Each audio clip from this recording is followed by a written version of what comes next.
Hizbullah meluncurkan sejumlah operasi yang menargetkan tentara dan kendaraan tempur Israel. Pada Senin 28 Oktober 2024, pasukan perlawanan di Lebanon meluncurkan konvoi rudal di pangkalan Angkatan Laut Stella Maris, barat laut kota Haifa yang diduduki pukul 16.00. Pada pukul 17.00, Hizbullah menargetkan pangkalan kendali udara Meron. Dikutip dari Al-Mayadin, serangan dilakukan menggunakan sebuah peluncur rudal. Aksi ini dilakukan setelah mereka menyerang lokasi Angkatan Laut Ras Nahaura dengan 2 drone penyerang. Hizbullah mengklaim serangan mereka tepat mengenai sasaran. Sementara saat fajar, perlawanan menargetkan tentara dan Merkava di selatan Khiam. Mereka juga menyergap IDF dan kendaraannya saat maju di Tal Nahas. Ketika tentara dan kendaraan tiba di titik penyergapan, Hizbullah bentrok dengan mereka dengan senapan mesin dan rudal. Sejumlah tentara rezim Zionis diklaim tewas dalam insiden tersebut, sementara 2 kendaraan terbakar hebat. Hizbullah melakukan operasi berturut-turut terhadap tentara pendudukan di daerah Al-Hamamas, selatan kota Khiam, mengebom pertemuan mereka sebanyak 3 kali dengan peluncur rudal. Brigade Al-Hasa mengunggah video penyerangan terhadap posisi tentara Israel. Mereka terlibat bentrok dengan sejumlah tentara musuh di dalam gedung. Mujahidin Al-Hassam awalnya membidik IDF yang tengah melihat situasi di luar gedung.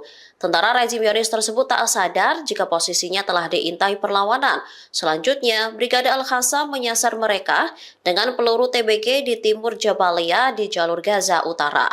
Ledakan pun terjadi hingga bangunan runtuh.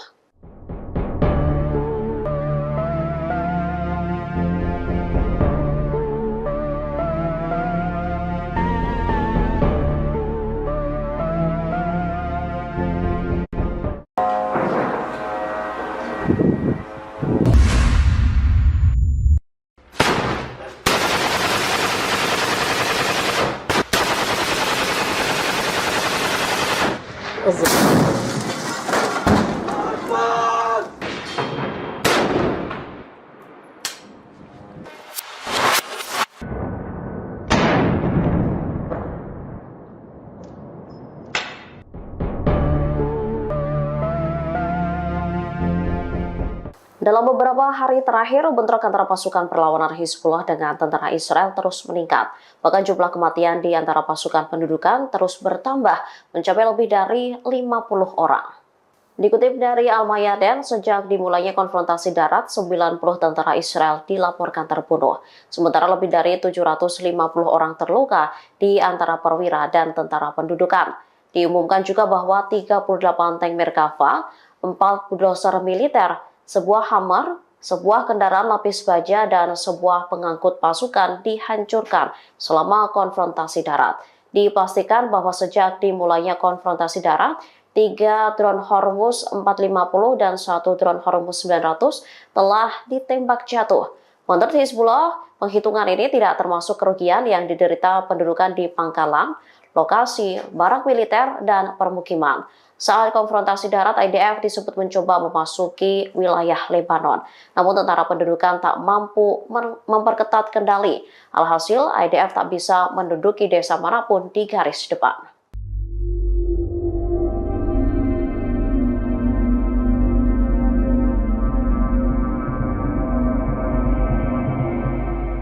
Setelah serangan Israel, Iran disebut-sebut mencoba memiliki stok bom nuklir untuk menghancurkan Zionis. Hal ini memicu amarah dari Perdana Menteri Israel, Benjamin Netanyahu.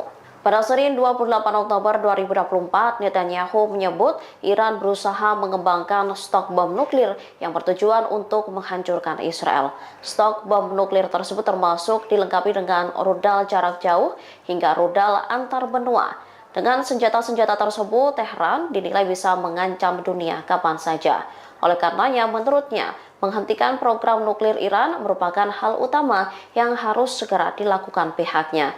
Sementara pemerintah Iran telah lama membantah bahwa mereka mencoba membangun senjata nuklir. Mereka menegaskan programnya adalah untuk tujuan damai. Dalam beberapa tahun terakhir, negara ini telah mengurangi kerjasamanya dengan Badan Tenaga Atom Internasional. Namun, Kepala Pengawas Nuklir PBB mengatakan minggu lalu bahwa Iran menunjukkan keinginan untuk kembali terlibat dalam isu nuklir. Mereka bahkan berjanji akan membalas serangan Israel. selanjutnya mendesak dunia untuk mengutuk tindakan Zionis pada Sabtu 26 Oktober yang menargetkan wilayah Iran.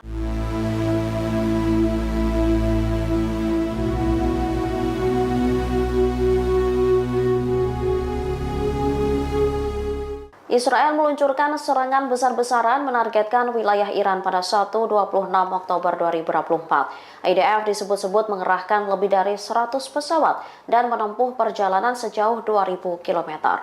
Dari 100 pesawat yang terlibat, IDF turut mengerahkan pesawat tempur siluman F-35 yang canggih. Menurut militer Iran, pesawat-pesawat tersebut menyerang dari wilayah udara Irak yang dikendalikan Amerika Serikat tanpa memasuki wilayah udara Iran. Sementara tentara Israel mengonfirmasi bahwa operasi tersebut difokuskan secara ketat pada target militer. Serangan menghindari fasilitas nuklir dan minyak untuk mencegah eskalasi konflik yang lebih luas. Mereka mengantisipasi potensi pembalasan tidak hanya dari Iran. Dikutip dari The Jerusalem Post, serangan difokuskan pada Tehran dan Karaj. Menurut militer Zionis, serangan awal mereka menargetkan sistem radar di Suriah. Tujuannya untuk membutakan kemampuan Iran, sehingga membuka jalan bagi serangan berikutnya terhadap pangkalan militer. Namun Tehran mengklaim serangan Israel gagal. Pertahanan udara mereka mampu menghalau tembakan IDF sebelum sampai di lokasi yang dituju.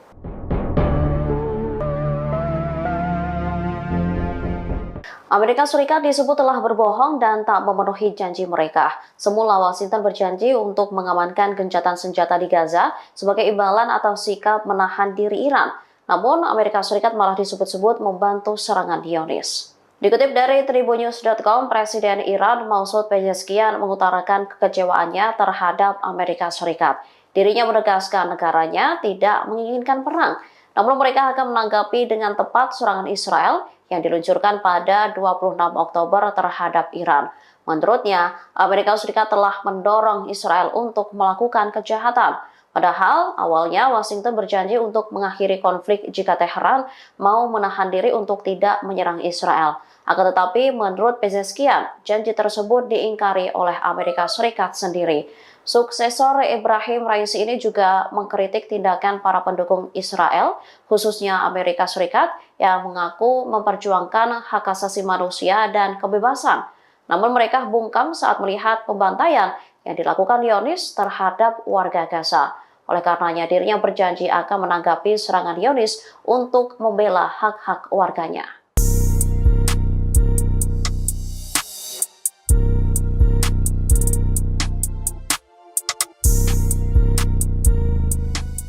Kerugian militer yang dialami tentara Israel berlipat ganda seiring meluasnya serangan pasukan perlawanan. Ratusan pasukan pendudukan pun kini mengancam mundur dari kedinasan jika pemerintah tak segera menyetujui pertukaran tawanan.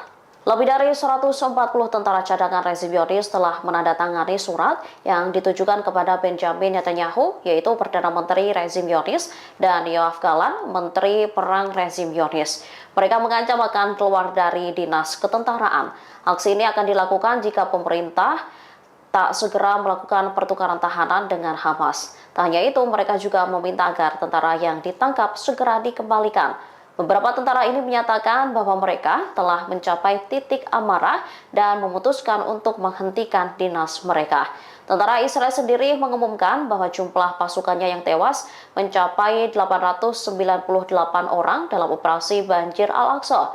Seorang analis surat kabar Zionis Haaretz, Amos Harel, mengungkap prediksinya terkait kondisi tentara Israel. Ia memperingatkan jika para rezim Zionis bisa terjebak di rawa jalur Gaza dan Lebanon.